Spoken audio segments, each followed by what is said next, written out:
will now pass it to Pony. Thank you, Wendy. Good evening. Thank you, everyone, for joining us. During the third quarter of 2023, we achieved a solid and high-quality revenue growth, notable margin expansion, and structural operating leverage. Relatively new services such as video accounts and mini games contribute high-margin revenue streams, while we refocus away from less scalable activities. We are increasing investment in our AI models, providing new features to our products and enhancing our targeting capabilities for both content and advertising. We aspire to position our leading AI capability not only as a growth multiplier for ourselves, but also as a value provider to our enterprise customers and the society at large. Now let me go through the headline financial for the third quarter. Total revenue was 155 billion RMB, up 10% year-on-year and 4% quarter-on-quarter. Gross profit was 77 billion RMB, up 23% year-on-year and 8% quarter-on-quarter. Non-IFRS operating profit was 56 billion RMB, up 36% year-on-year and 11% quarter-on-quarter. Non-IFRS net profit attributable to equity holders was 45 billion RMB, up 39% year-on-year and 20% quarter-on-quarter. Turning to our key services. For communication and social networks, combined MAU of Weixin and WeChat grew both year-on-year and quarter-on-quarter to 1.3 billion. For games, we reinforced our leadership in competitive multiplayer games while investing to develop the future hits in content-driven and casual games. For cloud, we upgrade the size and capabilities of our proprietary foundation model, Tencent Hunyuan. We are making Hunyuan available on a limited basis to the public and to customers, and deploying Hunyuan in Tencent Meeting and Tencent Docs. I will now hand over to Martin for strategy review. Thank you, Pony, and good evening, everybody. In the past few years, the internet industry in China has gone through structural challenges, leading to strategic changes. A major strategic change is a shift away from seeking to maximize revenue at all costs toward delivering high quality and sustainable growth. Today, I would like to share with you the progress we have made toward high quality revenue streams and how this shift is translating into improved operating leverage and strategic position. To start with, let me walk you through the evolution of our Weixin platform and how it continues to improve its position by enhancing its value to users. The original Weixin experience was messaging, and the franchise is stronger than ever, as messaging remains the highest daily user frequency service in China.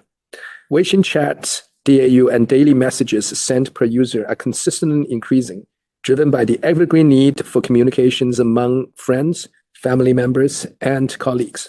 Meanwhile, Weixin Chat meets social networking needs through group functionalities and moments, and also enables new forms of connections, such as customer support services. Subsequently, we supplemented messaging with open platforms, which connect users with a range of external services. These include official accounts, which enable brands and content creators to reach their followers with text and image content, and mini programs, which allow users to transact with merchants and service providers offline and online. Each day, several million, 100 million unique user visits and interact with over 1 million unique mini programs. Mini programs facilitated over 1.5 trillion RMB of GMV in the third quarter. Merchants and service providers developing and managing their own mini programs provides growth and innovation for our ecosystem. Mini games, which is a successful vertical use case for mini programs, has become the largest casual game community in China. We monetize these open platforms primarily through payment take rates and a very light advertising load, resulting in a wide gap between the value we deliver to participants versus the revenue we generate ourselves. More recently, Weixin launched video accounts, which is a major new addition to the Weixin ecosystem. Video accounts are growing usage fast, and that usage is incremental to our messaging and open platform time spent. uplifting Weixin's overall time spent. Video accounts also differ from chat and open platforms in that they enable us to participate in high-margin monetization activities, such as in-feed advertising and e-commerce technology service fees. Going into Weixin's new services monetization a bit more, our newer services in Weixin are generating revenues at higher incremental margins than our company average. Specifically for video accounts, monetization generates high incremental margins because, first, we're already incurring video accounts platform costs during the build-up phase prior to monetization. Second, once video accounts attain critical mass, our developers can start streamlining operating costs such as bandwidth, servers, and content costs. Consequently, video accounts advertising revenue is high margin and offers a long runway for growth ahead, given increasing video views, low ad load compared to peers, and continued deployment of AI technology to enhance ad click-through rates. Video accounts e-commerce technology service fees, which we book on a net basis, are also high margins in nature for similar reasons. Additionally, we're cultivating more high-quality revenue stream opportunities within Weixin. For example, mini games, which we discussed last quarter at quite a bit of length, contribute platform fees and advertising revenues to Tencent. From a reporting perspective, we also book platform fees on a net basis, such that mini games revenue carries higher margins than app-based games. And for Weixin Search, the increasing volume of transactions within Weixin is driving rapid growth in our commercial core query volume, and marketing search keywords on our own existing traffic generates high margin inherently. As a result, we believe we have moved into a high-quality revenue growth model. Under this model, we can now deliver greater operating leverage than in the past. Prior to 2021, our gross and operating profit typically grew at similar or slower rates versus our revenue, while in 2021 and 22, slowing revenue growth translated into even slower profit growth, or in some certain quarters, profit declines. However, entering 2023, solid revenue growth rates have translated into substantially faster growth and operating profit growth rates. There are three drivers in this significant change: two sustainable ones colored in blue on the right, and one-time driver colored in gray. The biggest driver of this change, which we view as structural in nature, is a positive revenue mix shift, i.e. the growth of new high-quality revenue streams and the scale back of certain low-quality activities. This positive mix shift is the primary reason for gross profit growth exceeding revenue growth. A second driver, which we view as less recurring, is that we optimize costs by exiting certain non-core business and cut back excessive spending on operations, subsidies, and marketing activities during the tough time. This driver helps explain why operating profit growth has exceeded gross profit growth, partly, and we view it as a lever for pulling at certain times, but not at all times. The third driver, which we view as ongoing, is our heightened focus on cost discipline. We're seeking to continuously improve operational efficiency, thoughtfully allocate headcount, and effectively manage marketing expenses so as to maintain a focused organization and lean cost structure for the future. Lastly, I will also share with you how we think about our position in the games market. We maintain a strong and defensible franchise in competitive multiplayer games due to the ongoing popularity and performance of our flagship evergreen games, such as Honor of Kings, League of Legends, and Peacekeeper Elite. But we also supplement our success by cultivating new competitive multiplayer games, such as Fight of Golden Spatula, Arena Breakout, and Valorant, which have the potential of becoming evergreen titles in the future. Looking across the market, we've seen increased interest in casual games and renewed excitement around content-driven games. These trends have not negatively impacted our competitive multiplayer games in terms of audience and monetization. But on the other hand, we see these as new opportunities for us to capture, and we are investing to benefit from these trends. For content-driven games, we have attained some success, including Naruto Mobile, Lost Ark, and Decay, but we aspire to create even bigger hits in the future. For casual games, we already operate the largest casual game platform in the model of mini games. We are also seeking to operate blockbuster app-based casual games with user-generated content capabilities. Looking forward, we have a substantial pipeline of new games in development, including games that expand our own game IPs, such as Honor of King World, Valorant Mobile, and Delta Force.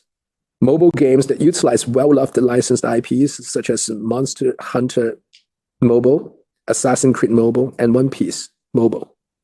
And new games with new IPs in high-potential genres, such as Dream Stars in casual games, Nightingale in survival open-world crafting, and Ash Echoes in RPG.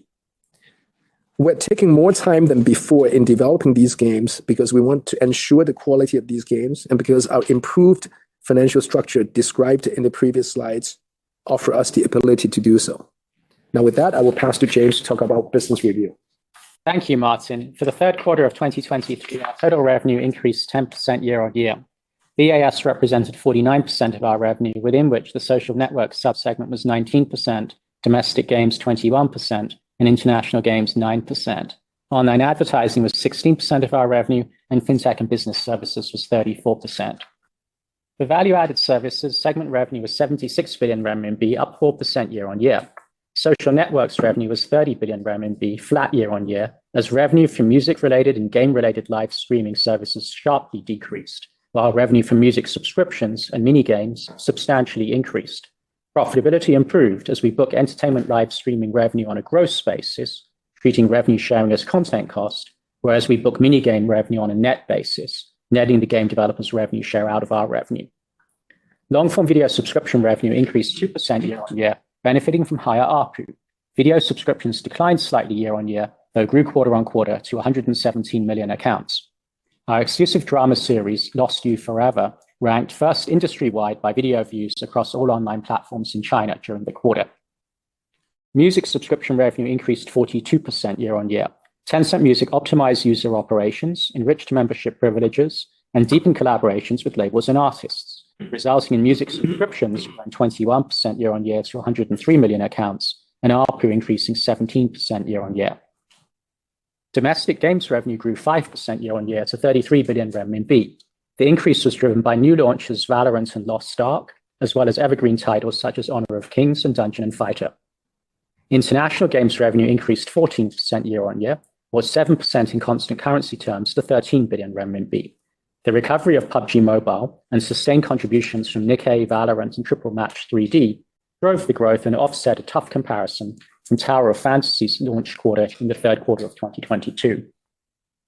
For communications and social networks, Weixin video accounts video views increased over 50% year-on-year, thanks to a thriving creator community and growing user mindshare. Original content that is uploaded directly to video accounts now contributes the large majority of our video views, demonstrating the service's content creation and consumption flywheel. We're enhancing our recommendation algorithms and traffic support programs to more actively surface original content within the video accounts. Inside QQ, we're adding capabilities to QQ channels, which enable users with shared hobbies, activities, or memberships to operate interest-based communities using software tools such as voice chat and event management. QQ now hosts over 700,000 active channels, covering categories including colleges, games, knowledge-based content, and music. Moving to domestic games, the 19th Asian Games held in Hangzhou included esports as official medal events for the first time, reflecting interest in competitive games from the general public and endorsement from governments.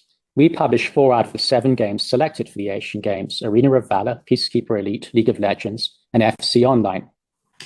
During the quarter, we extended our leadership in competitive multiplayer games. Honor of Kings remained the first-place mobile game across all genres in terms of DAU, time spent, and gross receipts, while we've also grown Wild Rift's audience and monetization, such that Wild Rift now ranks among the top 10 mobile games by gross receipts too. Between our 3 big battle arena games, Honor of Kings, Wild Rift, and League of Legends, we serve different player needs and innovate in multiple directions within the battle arena genre. Similarly, for FPS games, we're launching new titles that appeal to different player interests and capture new gameplay concepts, such as the PC tactical first-person game Valorant and the mobile hero first-person game Hyper Legends. While it typically takes several years to grow individual FPS games into their potential audience and monetization, Valorant has already become one of the leading PC games in China in terms of users and of revenue. Martin spoke about our aspirations to size up in content-driven and casual games. For content-driven games, in August, we launched Maple Story: The Legends of Maple, which ranked fourth across all mobile games by gross receipts in its first 30 days. For casual games, we opened our mobile party game Dream Stars up for pre-registration in September, and the game has accumulated over 27 million pre-registrations so far. We're making a substantial investment around Dream Stars' upcoming launch. Turning to international games, among our competitive multiplayer games, after a post-COVID consolidation period, PUBG Mobile returned to year-on-year and quarter-on-quarter increases in DAU and gross receipts, benefiting from appealing content and themed events, such as a Dragon Ball collaboration. Call of Duty Mobile, which we released back in 2019, achieved record-high monthly gross receipts in July, driven by new season content, including a top-tier operator and a new arena mode. Among our content-driven games, Nikkei maintained robust DAU and gross receipts via content updates, such as a collaboration with Square Enix's Nier Automata. For online advertising, our revenue increased 20% year-on-year to 26 billion renminbi, with notable growth contributions from video accounts, mobile ad network, and Weixin Search. Advertiser categories such as fast-moving consumer goods and local services increased spending, while automobiles were weaker. Our advertising revenue year-on-year growth rate slowed versus the previous quarter because as e-commerce has become a much bigger contributor to our ad revenue in recent periods, our advertising revenue seasonality has changed, with the second and fourth quarters of each year seeing more positive seasonality, while the first and third quarters see weaker seasonality, reflecting the weighting of e-commerce promotional activities toward the second and fourth quarter of each year. In addition, we began monetizing video accounts via in-feed ads from the third quarter of last year. We have expanded our AI models with more parameters to increase their ad targeting and attribution accuracy, contributing to our ad revenue growth. We're also starting to provide generative AI tools to advertiser partners, which enables them to dynamically generate ad visuals based on text prompts and to optimize ad sizes for different inventories, which should help advertisers create more appealing advertisements with higher click-through rates, boosting their transactions and our revenue. Closed-loop advertisements, which link directly to a transaction or user action within the app where the advertisement appears, provide users and advertisers with a shorter impression-to-transaction funnel and enhance the effectiveness and measurability of advertising spend. Advertisers are increasingly linking their ads within Weixin to transactions or actions inside the advertiser's mini program, video account, official account, or WeCom landing page, and such closed-loop ad revenue increased over 30% year-on-year during the quarter, now accounting for more than half of Weixin's ad revenue. Video accounts ad revenue grew notably quarter-on-quarter, driven by increases in video views and time spent on a stable ad load percentage. On the content side, our long-form video ad revenue increased moderately year-on-year, and our music ad revenue maintained robust year-on-year growth. Looking at fintech and business services, segment revenue was 52 billion renminbi, up 16% year-on-year. Fintech services revenue sustained a teens year-on-year growth rate, benefiting from increased commercial payment activity and wealth management aggregated customer assets. For commercial payments, daily active users and transaction per user both increased year-on-year. Enhanced merchant solutions boosted mini-program transactions in categories such as retail, travel and transportation, and dining services, and mini-program transactions have notably increased as a proportion of our overall commercial payment volume. For business services, revenue grew at a double-digit rate year-on-year in the third quarter, accelerating versus the second quarter, and the business services gross margin improved significantly year-on-year. Our cloud services revenue growth benefited from the restructuring undertaken in prior periods, as well as from higher spending by industries such as finance and automotive.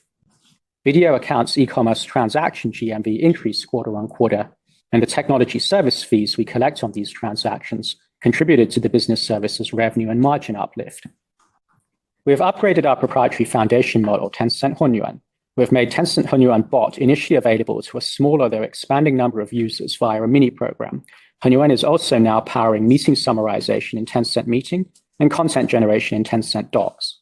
And externally, we're enabling enterprise customers to utilize our large language model via APIs or model as a service solutions in our cloud for functions such as coding, data analysis, and customer service automation.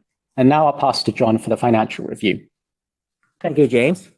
Hello, everyone. For the third quarter of 2023, total revenue was 154.6 billion RMB, up 10% year-on-year. Gross profit was 76.5 billion RMB, up 23% year-on-year. Operating profit was 48.5 billion RMB, down 6% year-on-year.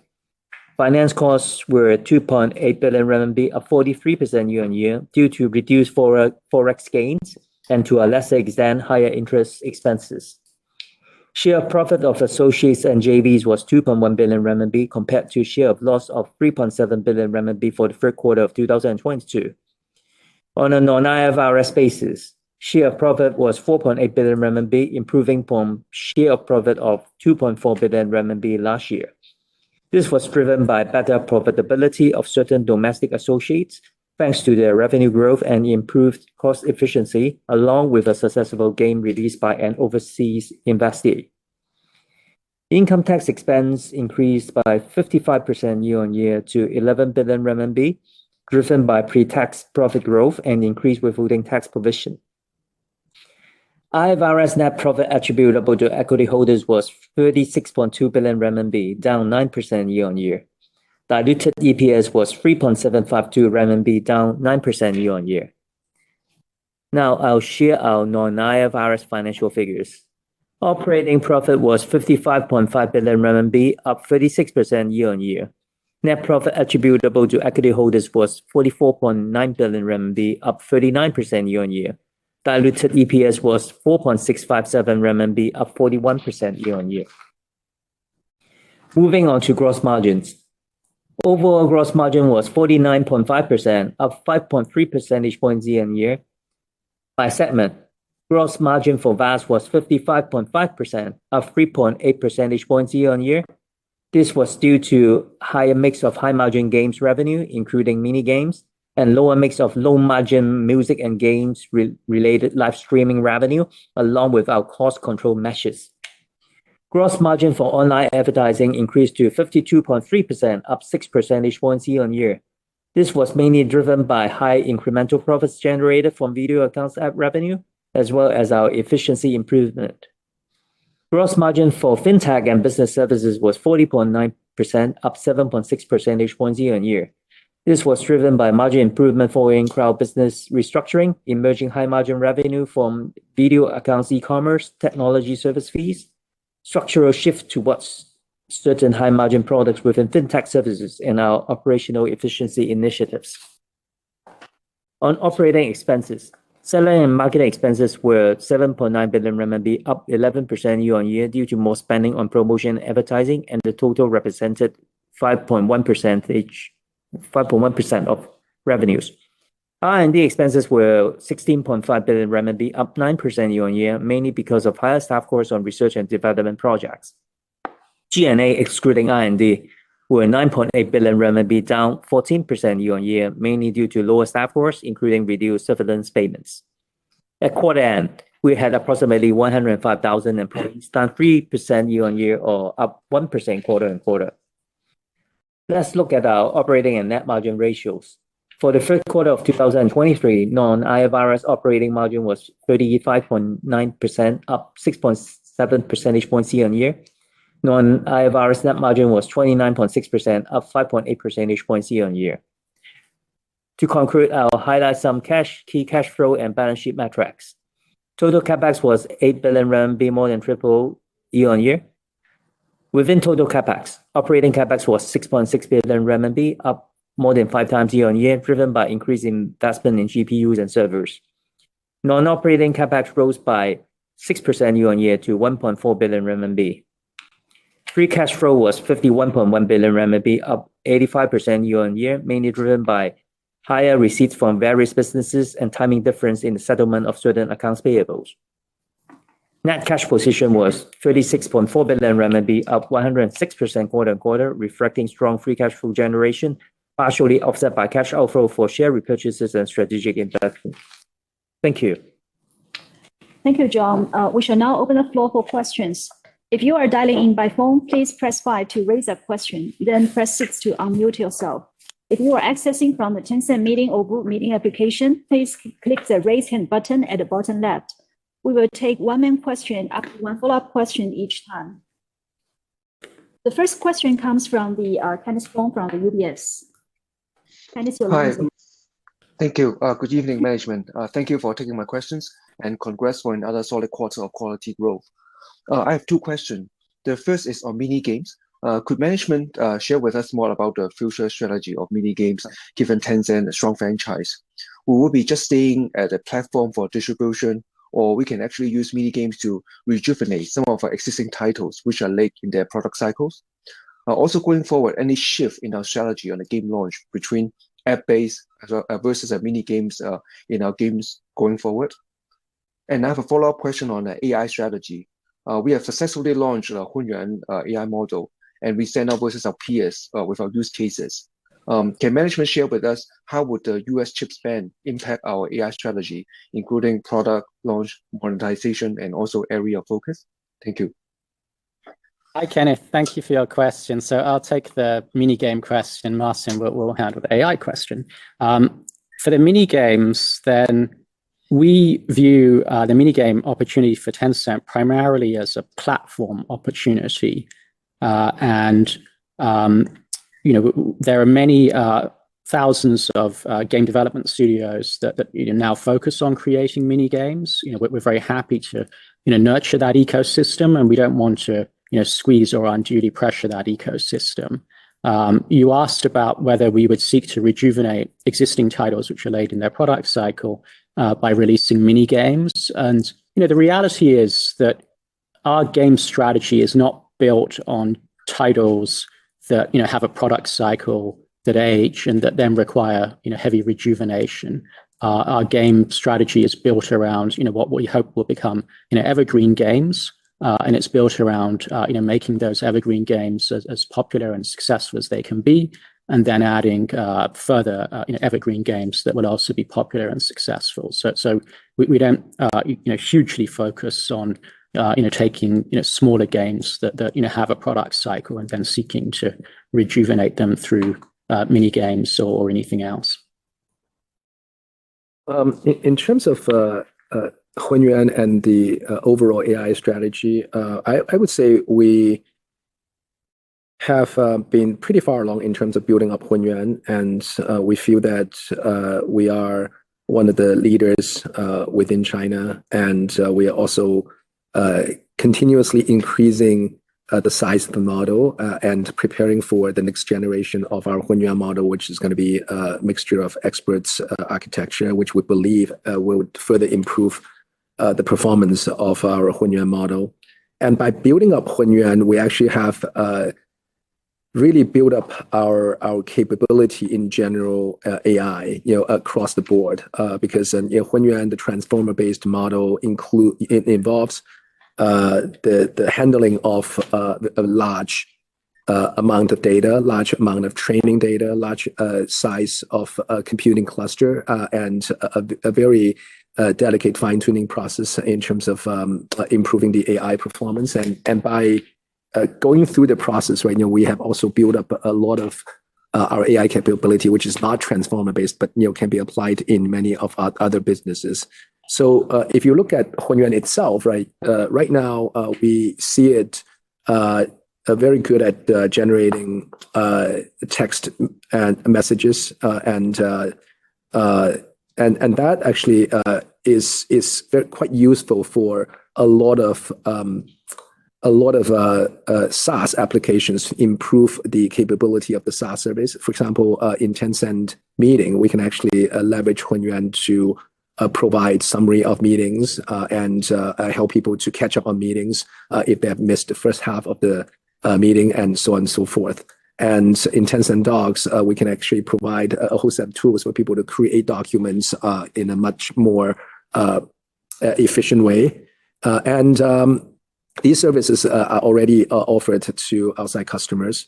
And we also have a whole set of productivity enhancement tools, such as the customer service APIs, which are now being tested by a lot of customers and enterprise customers who have the need to interact with their customers.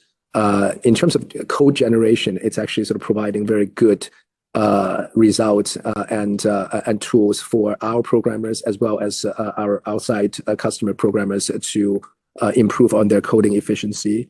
And it's also helping in terms of content creation, for both of our advertising business, helping advertisers to create more ads, more targeted ads, which can be used to improve the click-through rates of the advertising, as well as in the game production process, especially related to the artwork.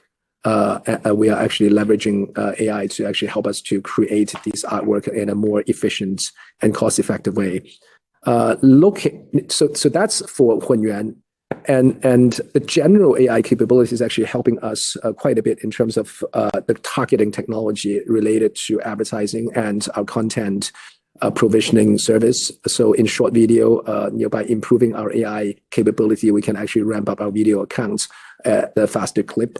And in terms of the advertising business, by increasing the targeting capability, we are actually increasing our ad revenue and by delivering better results to our customers. So they are generating. So our AI capabilities is generating tangible results at this point in time, and we actually look into the future. Hunyuan can actually provide a lot of tools for enterprise customers.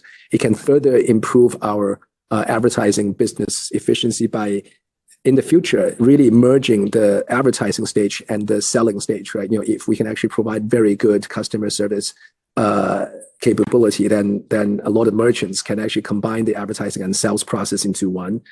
We also feel that further in the future, when there's actually a consumer-facing product that it's more like a smart agent for people, right? That is further down the road, but it actually carries quite a bit of room for imagination.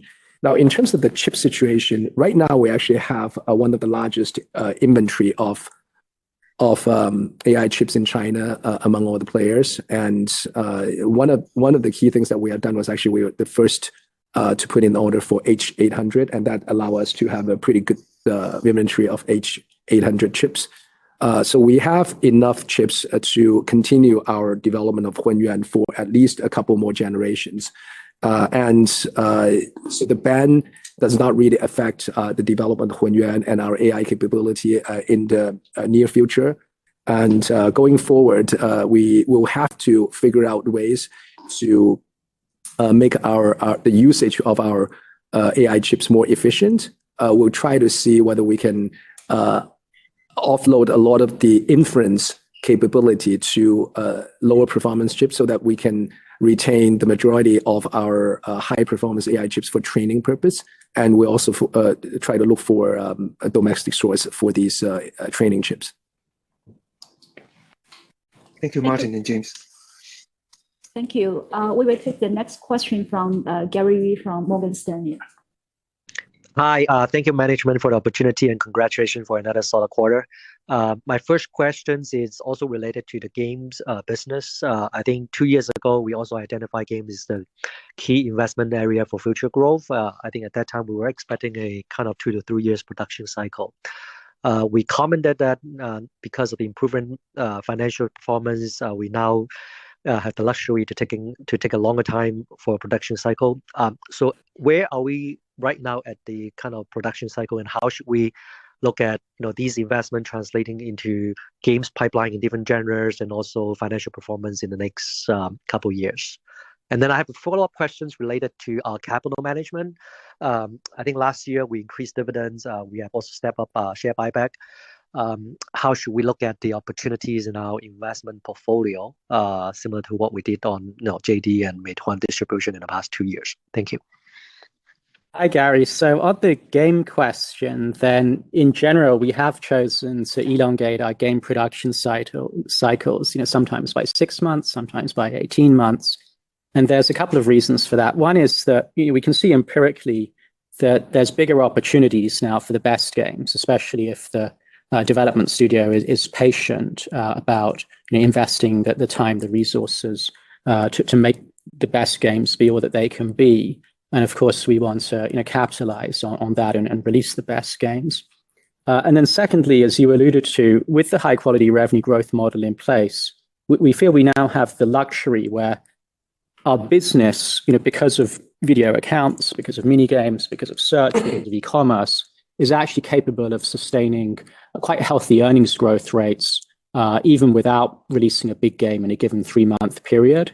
And therefore, with the both of those in place, we think that for us has made sense for us to play the long game, and really focus on making the games in our pipeline be all that they can be. And Martin highlighted 9 games in our pipeline. One of those games will be released in the coming weeks. The others will be released in the coming few months. And those will be the test cases of how effectively we're executing in that direction. But overall, we feel that we now have this luxury of playing the long game because the high quality revenue growth model provides us with earnings growth, irrespective of whether we're launching a game in a quarter or not. In terms of shareholder return and capital management, I would say a few points, right? Number one, we are very focused on shareholder return, and we try different ways to improve it. And secondly, we do have a very strong cash flow alongside with a very large investment portfolio, half of which is actually in the liquid stocks. So we do have the flexibility of using different tools to increase shareholder return. And if you look at the tools that we have, right, obviously you mentioned there's share buyback, there's a dividend, there is also a distribution of investee shares that we have executed before, and there's also divesting investments, right, so that we generate cash, so that we can actually do more of share buyback and dividend. So we will use these tools dynamically and also at different times in different combination to improve and improve the shareholder return and return capital to our shareholders.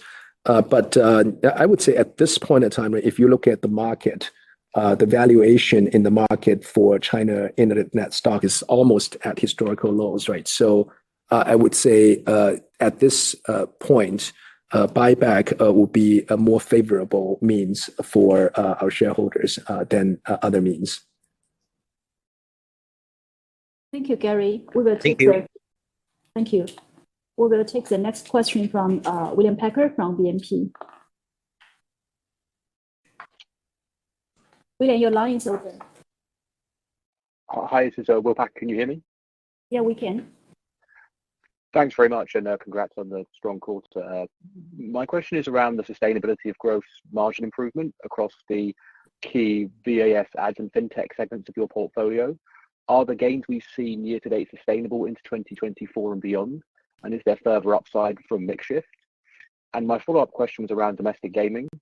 Growth has been volatile in recent years as you've digested the impact of lockdowns, rectification, etc.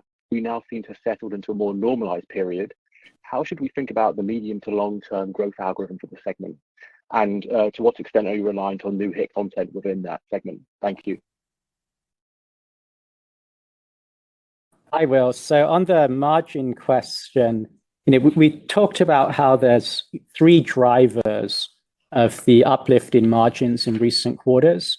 And 2 of them we view as sustainable and recurring in nature. One of them, which is the headcount adjustments, restructuring, and so forth, is more episodic in nature. And looking forward, in general, the revenue streams that are growing fastest in our business are the revenue streams with the highest margins. So we believe that the current level of gross margin is sustainable, and we believe that there is room for margins to improve further. If you look at the advertising segment, for example, the gross margin has improved from 30% to around 50%. Our closest global comparable is running an advertising gross margin of 80%. So that's on the margin side. With regard to the games, then we believe that the existing evergreen games provide a certain quantum of growth, and then on top of that, we have new games in the pipeline, and depending on when we release those and the success of those new games, those can provide additional growth on top. Thank you. Many thanks. Thank you, William. Next question comes from John Choi from Daiwa. John, your line is open now. So good evening. Thank you for taking my question. I have just a quick one question on the games, as you mentioned. I think you guys mentioned that domestic you're more comfortable with the more launches, but as we go into the international side, can you kind of elaborate like what kind of investments that we have to do further as we continue to invest? I do understand that we have, like for instance, I think Call of Duty Mobile, you mentioned that after despite being launched 4 years ago, we had a record July. So wanted to know like what are like kind of how do you elongate or revive some of the old titles while you balance the new launches? And just a quick follow-up on your CapEx and headcount plan. Can you kind of share us, what I think this quarter we did see elevated CapEx this time, and also headcount did see a sequential improvement. So as you go into 2024, could management, share some color on this area? Thank you. Hi, John. So on the international games, we've already been running a very substantial investment in international game development through our P&L. If you take, our studios such as, Riot, Supercell, Miniclip, Fat Shark, Shark Mob, and on and on and on, then, we're actually one of the biggest game developers in the world, excluding our China business. And of course, our big China studios such as Timmy and Quantum, add many thousands more of developers who are creating games that are targeting an international as well as a domestic market. So we feel that we have, the teams in place now to create, big budget, high production value, and ultimately successful games, for the international market. And we'll be bringing those games to release in the quarters to come. So that's on the game side. CapEx, John, please.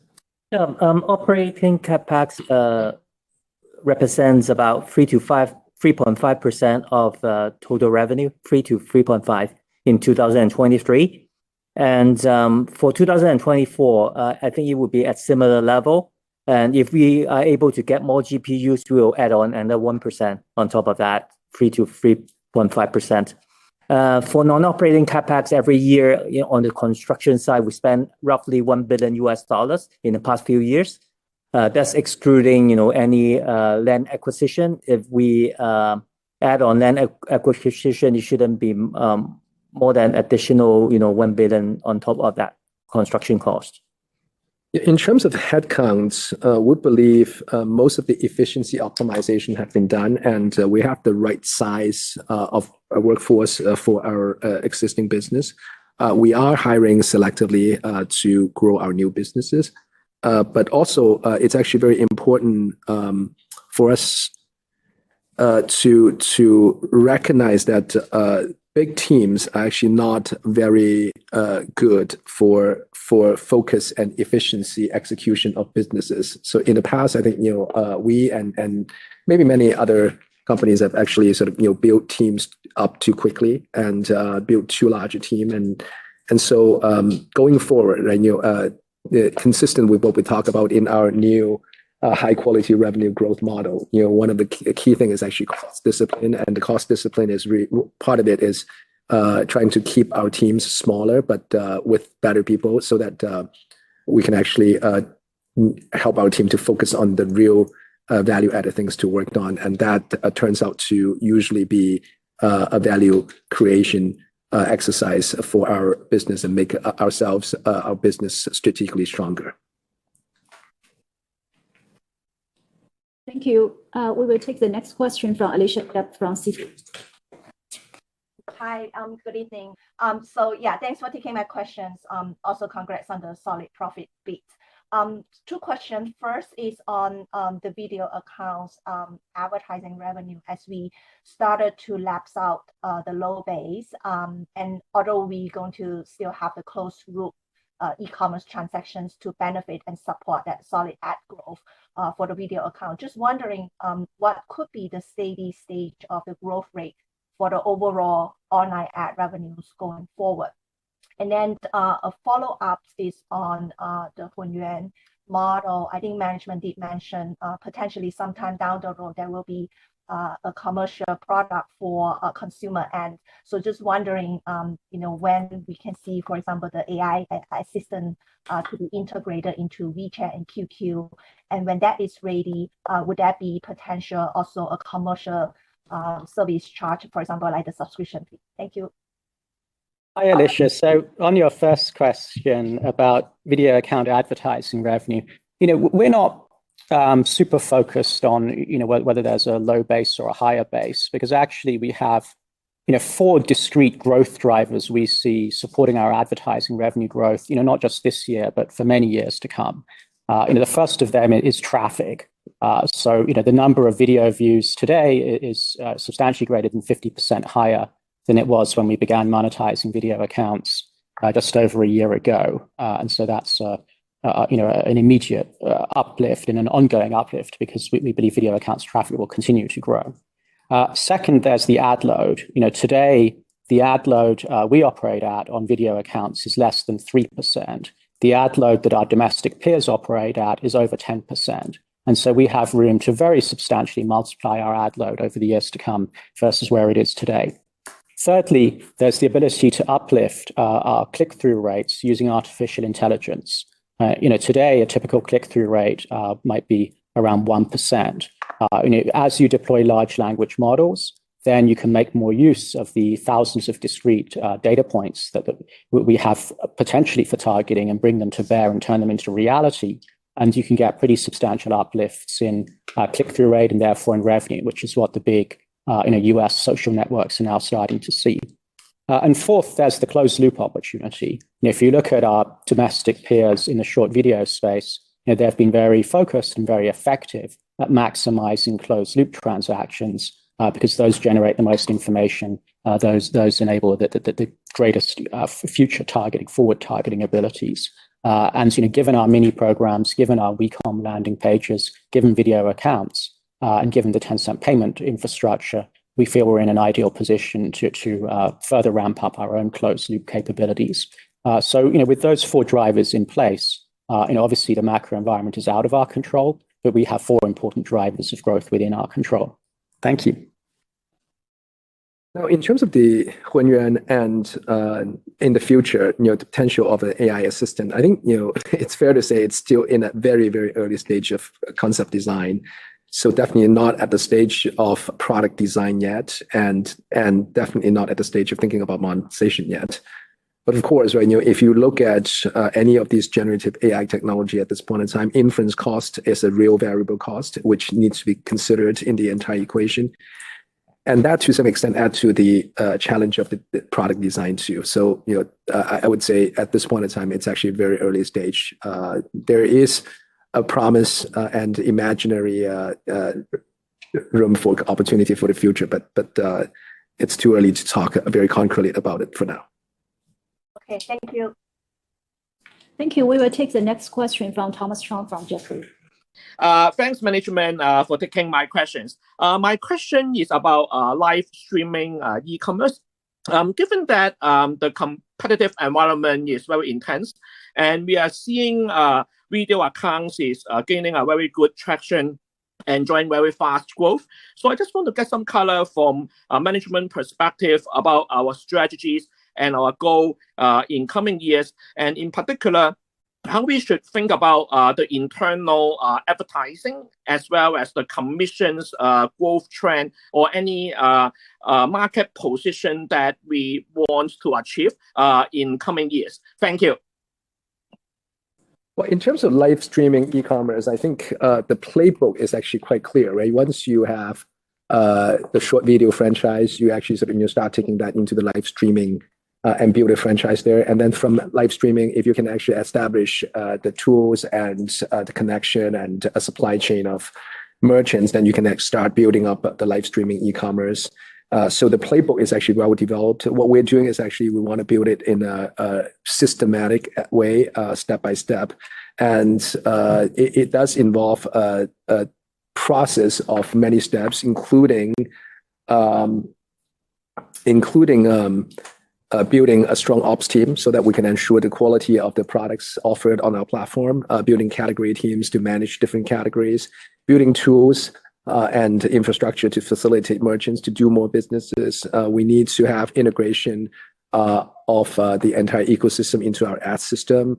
And also we need to build up a KOL ecosystem so that the merchants can leverage the KOL to facilitated the live streaming e-commerce business, right? So I think this would actually, if played out step by step, right, would basically mirror the market share that we have on short video, right? When you have short video, you have the live streaming, and then live streaming, you actually sort of have the live streaming e-commerce GMV. And I think if we execute all those steps well within the playbook, then it would give us a fair share.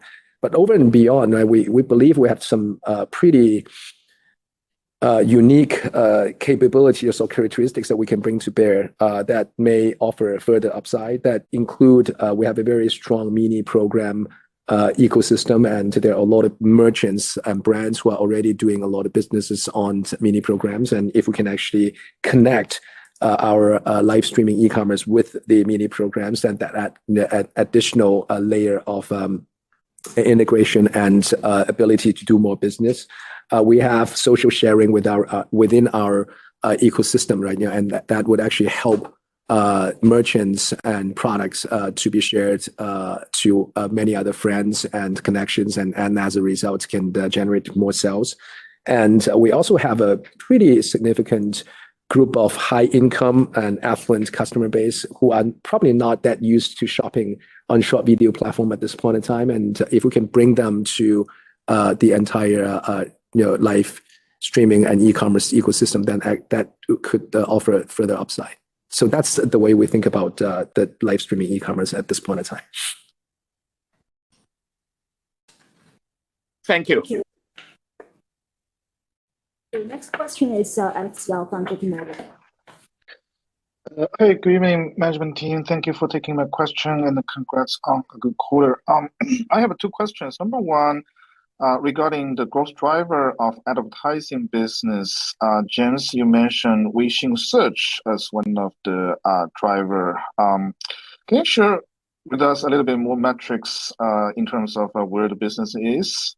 For example, percentage of a Weixin DAU who use Weixin Search, et cetera, et cetera. And more importantly, I would like to understand how you think about the long-term monetization opportunity, given search ads is a legacy ads model with many years of operational history in China internet.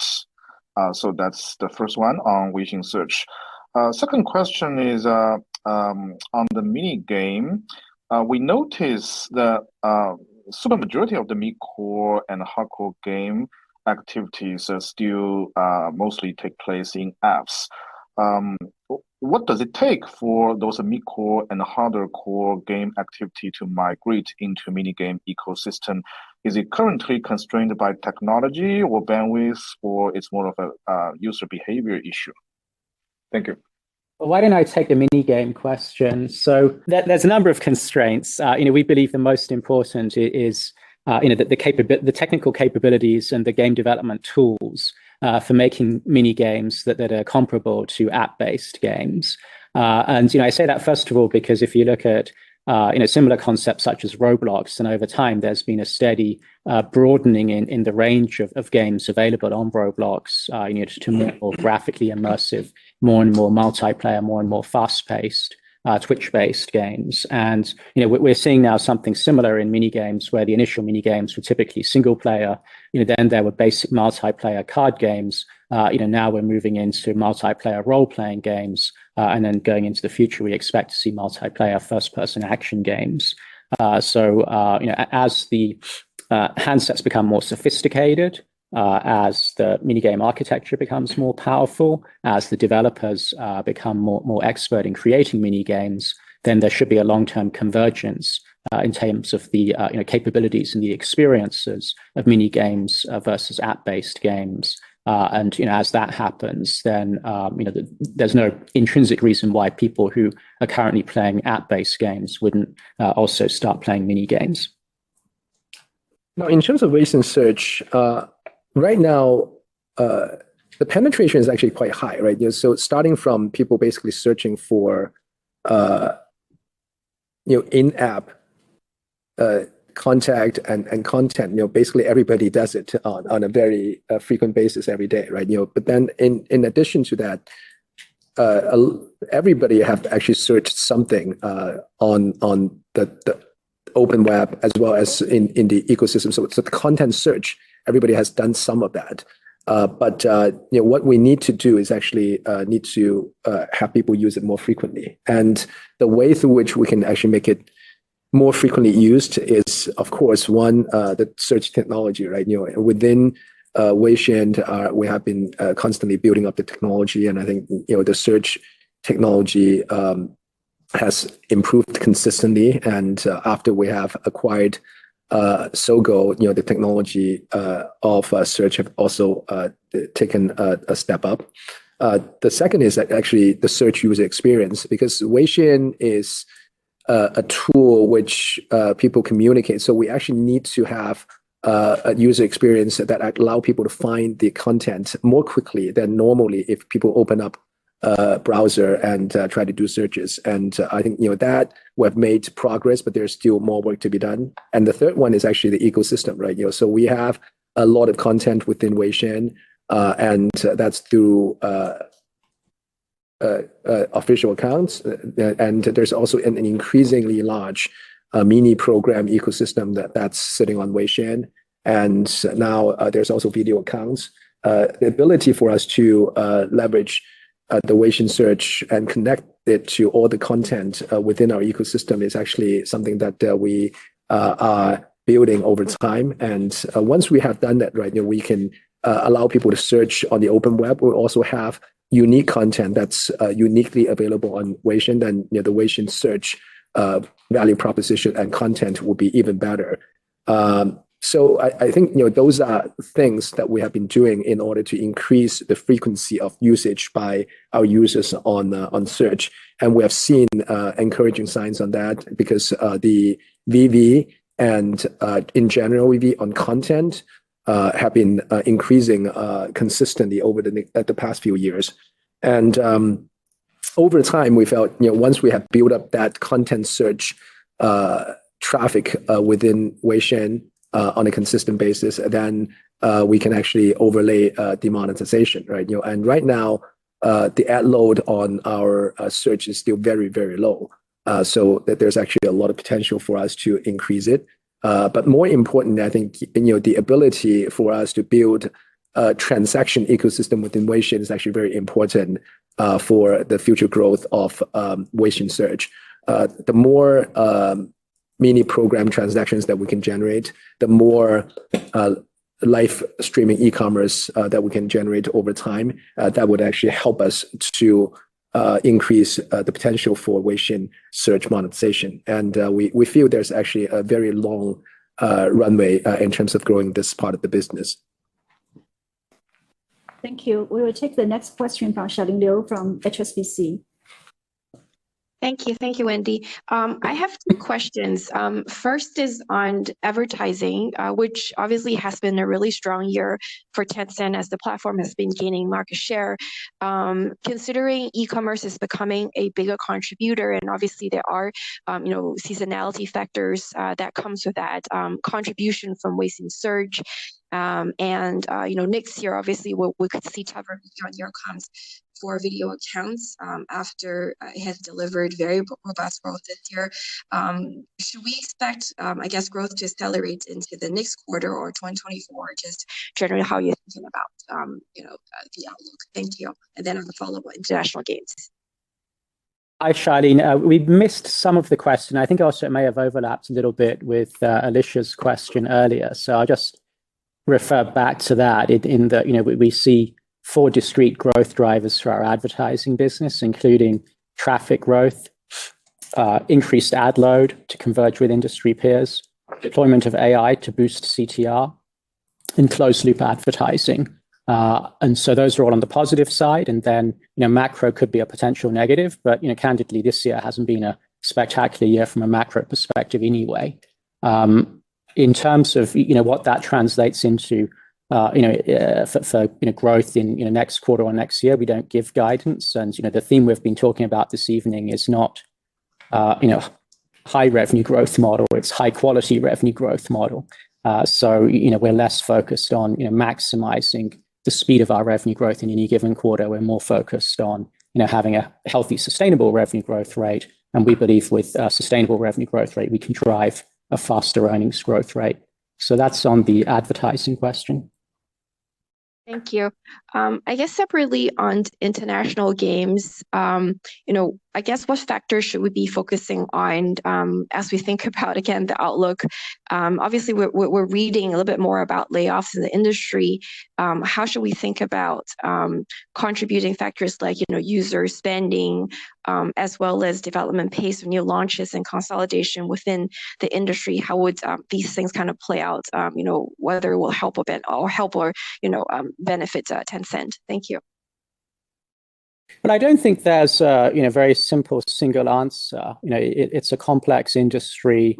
It went through a period of rapid headcount increase over the last 2 to 3 years. Now it's going through a period of headcount consolidation. That's happened many times in the past, and unfortunately it may happen again in the future.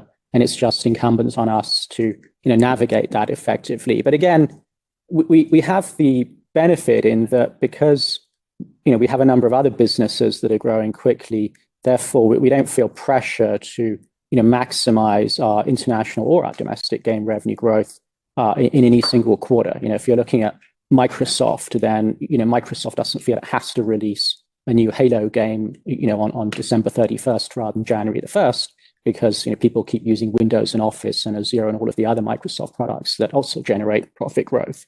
And I think we're now in that position where, with the improving margins of our advertising business, with the improving margins of our fintech business, with the turnaround in our business services, the new contributions from e-commerce and so forth, then we have a multi-pronged growth model. And so as and when international games has a big new product and accelerates, that's great. But in the meantime, international games is not the primary determinant of whether we grow our earnings or not in a given quarter. Thank you, Shirley. We will take the last question from Ronald Kong from Goldman Sachs. Thank you, Pony, Martin, James, John, and Wendy. So my first question, I think on FBS, we haven't talked too much on the fintech mid-teens growth and the cloud business so far. Just how should we think about the landscape on these two and the growth outlook? Should we expect a further recovery, particularly on the business services, excluding the e-commerce side, so the cloud business in the competitive landscape and outlook?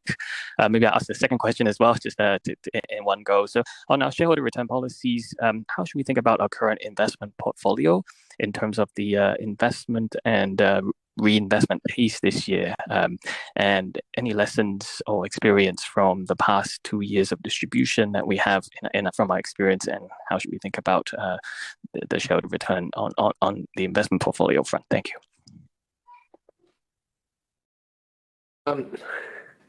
In terms of the FBS, I think there are two parts of it, right? There is the fintech and there is the business services. Now, in terms of the fintech, I think what we have is a very significant platform in terms of payment, and on top of the payment, we actually offer financial services. And if you look at the business itself, it's actually growing quite nicely this year.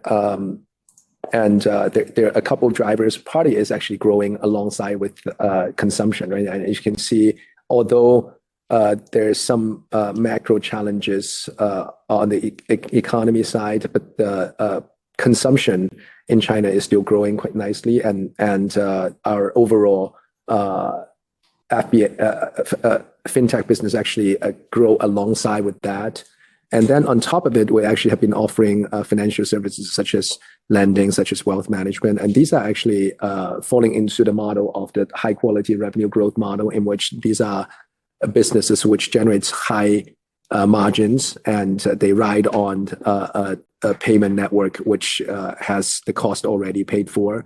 So their growth actually generates additional incremental margins.